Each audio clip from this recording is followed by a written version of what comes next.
अस्सलाम वालेकुम व्यूअर्स, मैं मोहसिन जमील और आप देख रहे हैं मेरा यूट्यूब चैनल दुनिया मोहसिन की नज़र से। वीडियो आगे बढ़ाने से पहले आपसे रिक्वेस्ट है कि चैनल को सब्सक्राइब कर लीजिए, बेल आइकन को लाजमन प्रेस करें ताकि आने वाली वीडियोस बआसानी आप तक पहुंच जाए। पिछली वीडियोस की तरह जो लास्ट टू है ये भी वीडियो जो है उसी सीक्वेंस में ईद उल अजहा के रिलेटेड है।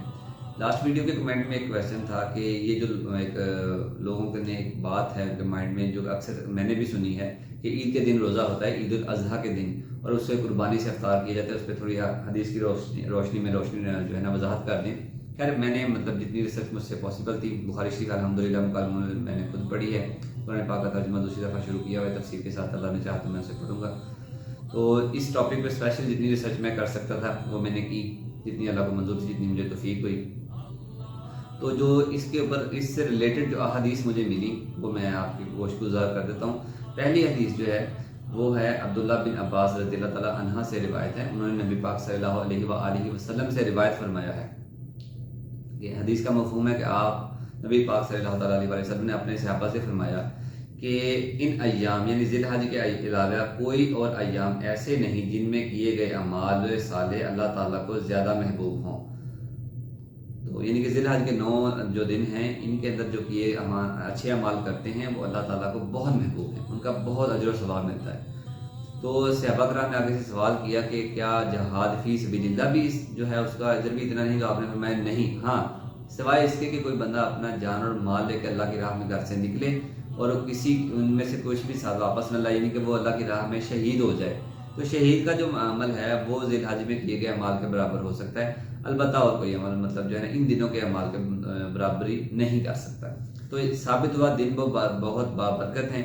इन दिनों के अंदर रोज़े रखने चाहिए, नवाफल पढ़ने चाहिए, इस्तग़फ़ार करनी चाहिए, दुआ करनी चाहिए कि हमारी जो ज़िंदगी है वो इस्लाम के मुताबिक और ख़ात्मा बिलखैर ईमान पर हो जाए। तो एक चीज़ क्लियर होगी कि 9 जो रोज़े हैं ज़िलहज के पहले वो रखने बिल्कुल मुस्तहब हैं, उनका बहुत ज़्यादा अजर सवाब है, सुन्नत है। अब अगली बात जो है वो ये टॉपिक था कि वो जो ईद के दिन का रोज़ा है उसके बारे में क्या बात है। तो देखें, रोज़ा है जो सुबह सादे से शुरू होता है और गुरूब आफ्ताब पे मुकम्मल होता है। कोई भी चीज़ उससे कम रोज़े के कंसेप्ट में नहीं आती, कोई भी चीज़ इससे कम रोज़ा नहीं कहला सकती।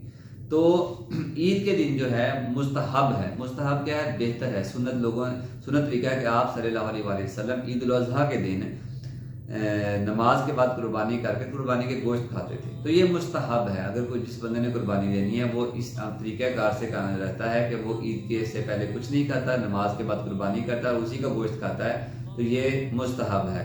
अगर वो ऐसा नहीं करता, वो नमाज से पहले या बाद में कुर्बानी से पहले कुछ खा लेता है या गोश्त के अलावा कुछ और पहले खा पी लेता है, तो इसमें कोई ममानियत बिल्कुल भी नहीं है। इसको मतलब जो है ना बिल्कुल भी वो एक ऐसे ही सुनी सुनाई बातों की तरह आगे फैला दिया गया है। तो साबित ये हुआ कि ज़िलहज के पहले जो 9 दिन हैं वो बहुत बाबरकत हैं। उनके अंदर अमाल जितने आप अच्छे खासे रोज़ा रखें, तस्बीह रखें, वो करें, वो अच्छी बात है। नवाफिल पढ़ने चाहिए। और जो 10 ज़िलहज है उसकी शाम भी बहुत बाबरकत है, उसके अंदर भी आप जितनी इबादत करें उतनी ही कम है जितना, क्योंकि मुसलमान जो है ना वो सवाब का उसको लालच होना चाहिए सवाब के बारे में कि वो जहाँ से जितना मिल जाए इकट्ठा कर लिया जाए, क्योंकि हमारी ज़िंदगी का दारोमदार जो है ना वो आखिरत की ज़िंदगी पर होना चाहिए कि हम इसमें ऐसे अमाल कर दें जिसमें आखिरत में फ़ायदा होगा। तो जितने अच्छे अमाल करेंगे जितना ज़्यादा सवाब मिलेगा उतना आखिरत में हमारे लिए आसानी होगी। बाकी ईद वाले दिन कोई रोज़ा नहीं होता है। ईद वाले दिन रोज़ा रखने से मना फरमाया गया है, ममनू है।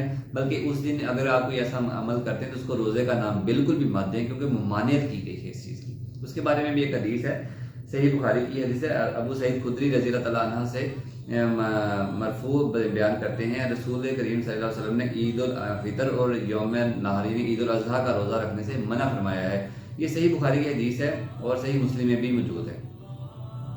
तो इसको मतलब मैं दोबारा क्लियर कर दूं कि उस दिन अगर आप ये जो अमल कर रहे होते हैं ना कि हम खाने की इब्तिदा ईद के बाद कुर्बानी के गोश्त से करेंगे, वो मुस्तहब है। उसका रोज़ा कहना उसको गलत है, उसको रोज़ा मत कहें। आज तक के लिए इतना ही।